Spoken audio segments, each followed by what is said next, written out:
नाम क्या है ये रिवर का? नाम का रिवर का नाम है, रिवर का नाम चिन मोचू है। Mochu Mochu Mochu female river, female river. Okay.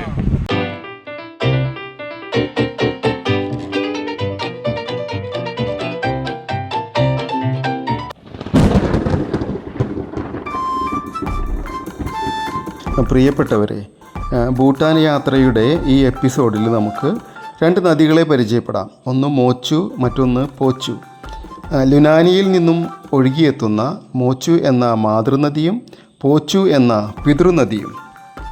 ഇതിനെ female river and male river എന്നും വിളിക്കാറുണ്ട്. ഈ രണ്ട് നദികളുടെയും സംഗമസ്ഥാനത്ത് ഇവിടുത്തെ ഒരു മുനിസിപ്പൽ പാർക്കുണ്ട്.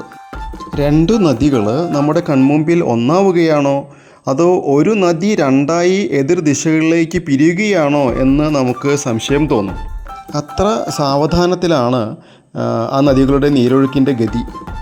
ഈ മുനിസിപ്പൽ പാർക്കിൻ്റെ പ്രധാന കവാടത്തിലൂടെ നോക്കിക്കഴിഞ്ഞാൽ നമുക്ക് പുരാതനമായ പുനാഖ ദിസോങ് കാണാൻ കഴിയും.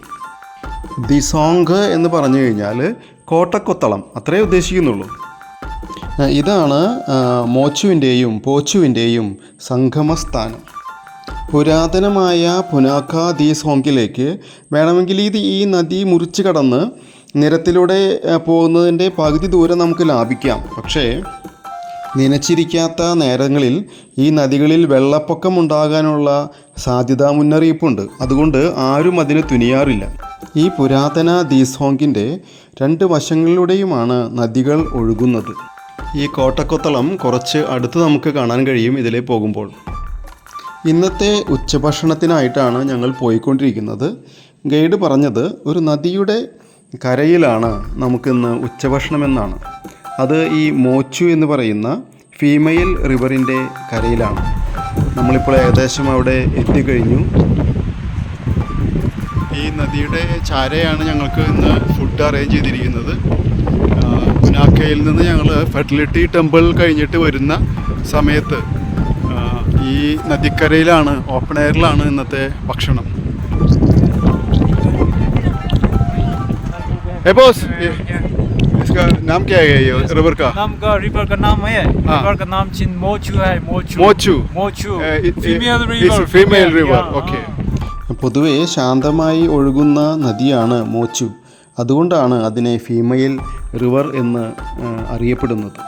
ഇതിൻ്റെ കരയിൽ കെട്ടിയ ഒരു താൽക്കാലിക ഷെഡിലാണ് നമ്മുടെ ഫുഡ് അറേഞ്ച് ചെയ്തിരിക്കുന്നത്. ബാബുവിന് ഫുഡിന് നല്ല ടൈമിംഗ് ആണ്. ഓപ്പൺ എയറിൽ ഇരുന്നിട്ട് ഞങ്ങൾ ഉച്ചയ്ക്കുള്ള ഭക്ഷണം കഴിക്കുകയാണ്. വലിയ കാശൊക്കെ മേടിക്കുന്നുണ്ട്, ഒരു 400-500 പറയുന്നുണ്ട്. അതുകൊണ്ടാണ് പ്ലേറ്റ് നിറച്ചിട്ടിരിക്കുന്നത്. നല്ല സ്ഥലമാണ്.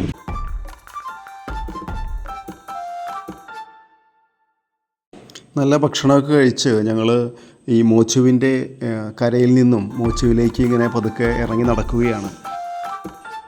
ആഗോള താപനം കാരണം ലുനാനിയിലെയും അതുപോലെ തന്നെ ഗാസിയിലെയും ഗ്ലേഷ്യർ തടാകങ്ങളിൽ ഏതു നിമിഷവും ഉണ്ടായേക്കാവുന്ന ഹിമക്ഷോഭം പോച്ചുവിനെയും മോച്ചുവിനെയും അതിൻ്റെ കരകളെയും വിഴുങ്ങിക്കളയാമെന്നൊരു മുന്നറിയിപ്പ് എപ്പോഴും നിലനിൽക്കുന്നുണ്ട്.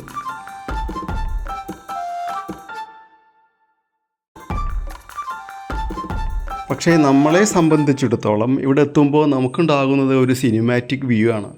ഏതോ ഒരു സിനിമയ്ക്ക് പാട്ട് സീൻ പിടിക്കാൻ വന്ന നായകന്മാരെ പോലെയാണ് നമുക്ക് നമ്മെ തന്നെ സങ്കല്പിക്കാൻ തോന്നുക. നദിയിലോട്ട് ഇറങ്ങുമ്പോൾ നല്ല വെളുത്ത ഉരുണ്ട വെള്ളാരങ്കല്ലുകൾ കൊണ്ട് സമൃദ്ധമാണിവിടെ. അതുകൊണ്ട് തന്നെ ഈ നദിക്കൊരു വെള്ള കളറാണ്. ഇതിൻ്റെ അടിയിൽ ഇങ്ങനെ വെളുത്തുരുണ്ട വെള്ളാരങ്കല്ലാണ് നിറയെ. മലമുകളിൽ നിന്നും ഒഴുകിയെത്തുന്നത് കൊണ്ടും അതുപോലെ ഇവിടുത്തെ ആളുകൾ നദീതീരവും ഒന്നും മലീമസമാക്കാത്തത് കൊണ്ടും ഈ പുഴയും അതിൻ്റെ പരിസര പ്രദേശങ്ങളുമെല്ലാം വളരെ വൃത്തിയുള്ളതായിട്ടാണ് കാണപ്പെടുന്നത്. ഈ റിവർ വ്യൂ എത്രമാത്രം സുന്ദരമാണെന്ന് നോക്കൂ. ഈ ശാന്തമായി ഒഴുകുന്ന മോച്ചു നദിയിലൂടെ റാഫ്റ്റിംഗ് നടത്തുന്ന ആളുകളുമുണ്ട് കേട്ടോ. 1700 മുതൽ 2000 രൂപ വരെയാണ് അവർ ഇതിന് ഈടാക്കുന്നത്. കുത്തിച്ചാടി ഒഴുകുന്ന പുഴ വെള്ളത്തിലാണ് റാഫ്റ്റിംഗ് നടത്താനായിട്ട് രസകരമായിട്ടുള്ളത്.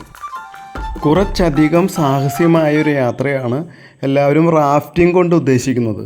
പക്ഷേ ഇവിടെ വളരെ ശാന്തമായി ഒഴുകുന്നത് കൊണ്ട് അത്ര രസകരമായിട്ട് നമുക്ക് തോന്നുന്നില്ല. നമ്മുടെ ബാബു ഏതോ ഒരു തമിഴ് സിനിമയിൽ നായകനെ പോലെ അങ്ങനെ മന്ദം മന്ദം നടന്നു വരുന്നുണ്ട് കേട്ടോ. മനോഹരമായ കാഴ്ച.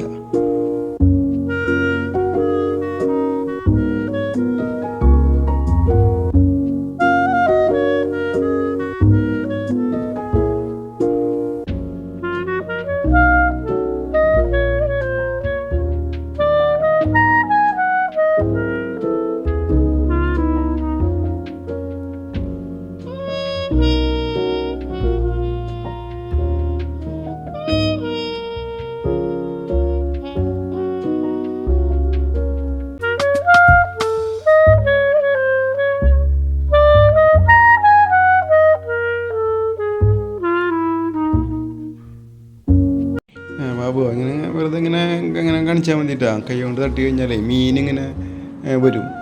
കുഞ്ഞു കുഞ്ഞു മീനെ പിടിക്കാം. വാ വാ വാ വാ ദേ മീൻ വരുന്നുണ്ട്. പിടിച്ചോ. നീ മോച്ചുവിലെ മീൻ കഴിച്ചിട്ടുണ്ടോ? മോച്ചുവിലെ മീൻ. ഓഹോ, വെള്ളത്തിന് നല്ല തണുപ്പുണ്ട് കേട്ടോ. നല്ല തണുത്ത വെള്ളമാണ്. നല്ല രസമാണ് ഇങ്ങനെ വെള്ളത്തിൽ കളിക്കാനായിട്ട്.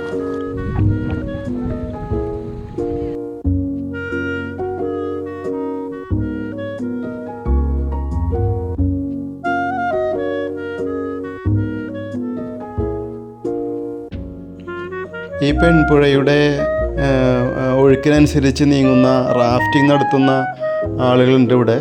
നേരത്തെ പറഞ്ഞു 1700 രൂപ മുതൽ അവർ ഈടാക്കുന്നുണ്ട് 2000 രൂപ വരെ. ഞങ്ങളുടെ ടീംസ് ചിലർ പോകണമെന്ന് പറയുന്നുണ്ട്.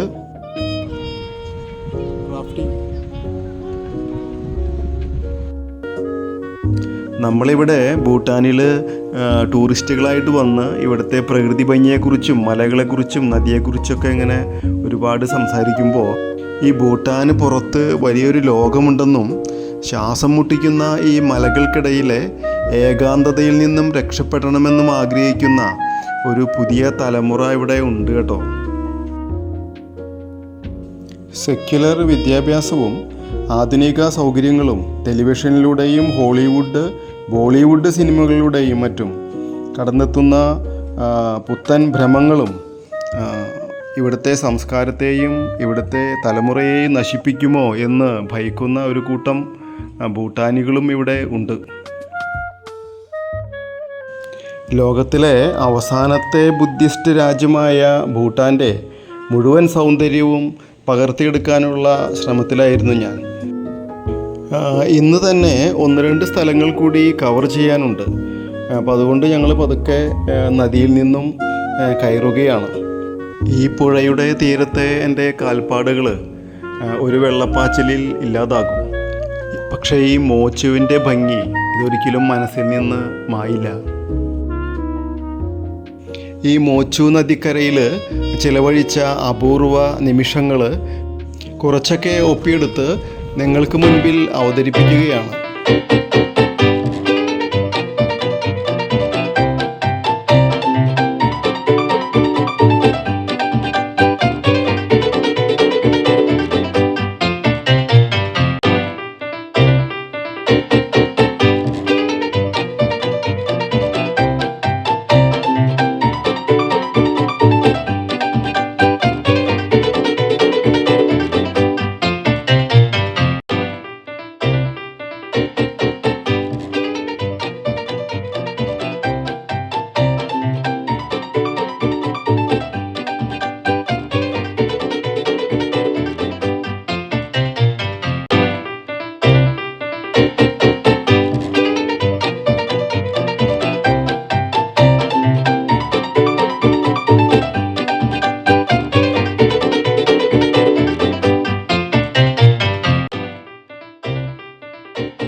നമുക്കിനി അടുത്ത വീഡിയോയിൽ വീണ്ടും കാണാം.